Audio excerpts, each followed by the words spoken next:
हाथ में पत्थर नजर आ रहे हैं। स्वागत है आप सबका, मैं मनोहर कुमार, और आज हम हैं कि भ्रष्टाचार के लिए जो जनता जिम्मेवार है, अपना पक्ष रखने के लिए है कि सरकार की जिम्मेवारी सरकार जो है पूरी तरह से भी चाह के उसको कंट्रोल नहीं कर सकती। हम उदाहरण देना चाहेंगे, सरकार जो है पुलिस चेकिंग लगाती है, हेमलेट चेकिंग लगाती है, लेकिन ये जनता जो है जो 150 दे के निकल जाना चाहती है, यही जो जनता है जो टिकट अगर नहीं लेती है ट्रेन में, तो टीटी तो कहता है कि टिकट बनवा दो, लेकिन ये जनता ही है जो उसको फोर्स करती है कि नहीं सर 150 लेके हमको जाने दीजिए। तो सरकार तो चाह रही है कि नहीं हो, लेकिन ये जनता ये कर रही है, जनता ही जिम्मेवार है। इवन मंदिर धर्म का भी जब काम चलाती है तो ये जनता वहां भी भ्रष्टाचार का काम चलाती है कि पुजारी को 150 देके वहां निकल जाना चाहती है। जैसे कि हमारे मित्र ने कहा कि 1964 में सतर्कता आयोग का गठन हुआ, केंद्रीय सतर्कता आयोग का गठन हुआ है, और यही बता दें कि 1988 में जो है भ्रष्टाचार निवारण अधिनियम भी लागू है ना। लेकिन अब क्या ये आपका सरकार जो है सरकारी तंत्र इसको रोकने में सफल हो पाया? बिल्कुल नहीं हो पाया है। क्यों? क्योंकि न चाहते हुए भी, जैसे उदाहरण के लिए हम बताना चाहेंगे, अभी जितने भी एसेसरीज खरीदने हैं, इवन अगर आईआईटी का कोई भी मटेरियल भी खरीदना हो तो जेम पोर्टल से खरीदना है, तो क्या आपको लगता है कि डिजिटल रूप से भ्रष्टाचार नहीं होगा?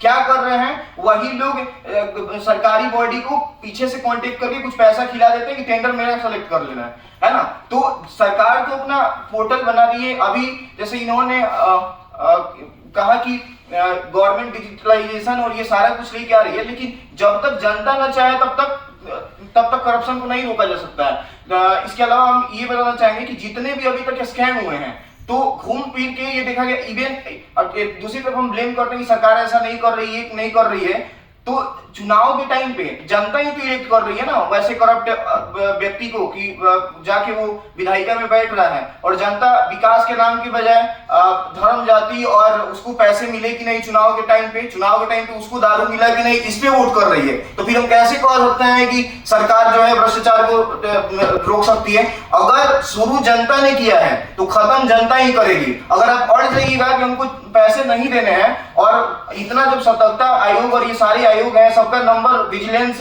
विभाग का आपके पास है, तो आप क्यों नहीं इन्फॉर्म कर रहे हैं? आप चाह रहे हैं कि पैसा लेके काम किया जाए, है ना, और संसाधन का कमी है इसलिए वो दे के करवा भी रहे हैं। तो इसलिए पूरा दावेदारी जो है जनता का है, वो अड़ जाए कि हमको नहीं देना है, तो किसी की मजाल नहीं है कि वो सरकारी कर्मचारी ले लेगा, क्योंकि उसके ऊपर भी एक अधिकारी बैठा है जिसको रिपोर्ट किया जा सकता है। बहुत बहुत धन्यवाद।